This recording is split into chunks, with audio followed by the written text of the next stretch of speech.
सूरदास का नाम हम सब जानते हैं। स्वामी शरणानंद जी महाराज मानव सेवा संघ के संस्थापक। प्रारंभ से ही बाहर की दृष्टि नहीं थी, लेकिन विचार की आंख खुली थी।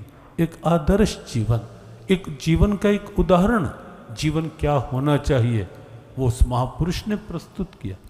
बहुत से नाम ऐसे हैं जो एक उदाहरण प्रस्तुत करते हैं। वर्तमान में भी जब हम पूज्य राम भद्राचार्य जी महाराज को देखते हैं, जन्म से आंख नहीं है, लेकिन ज्ञान की दिव्यता, विवेक की अलौकिक अवस्था है उनके जीवन के अंदर, एक बहुत अद्भुत जीवन। तो गीता की ज्ञान चक्षु, विचार की आंख, वो आंख है जो हमें जीवन का सत्व बताती है, तत्व बताती है, महत्व बताती है।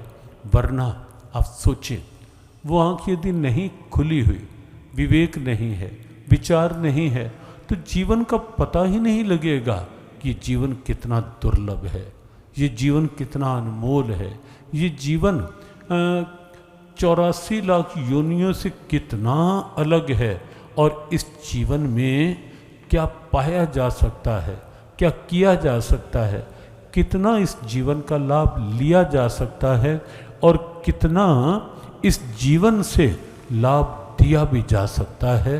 दोनों स्थितियां इस जीवन के द्वारा हो सकती हैं यदि ज्ञान की आंख खुल जाए, विचार की आंख खुल जाए।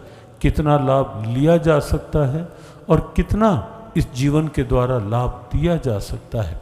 वरना हम जानते हैं, लाखों इस दुनिया में आए, लाखों इस माटी ने खाए, जीवन मिलता है बस केवल खा लो, पी लो, सो लो, ईट ड्रिंक बी मैरी, वह वहीं तक सिमट करके जीवन रह जाता है, और अंत में एक एक दिन, सप्ताह, महीना, वर्ष करते करते जीवन की कहानी पूरी हो जाती है।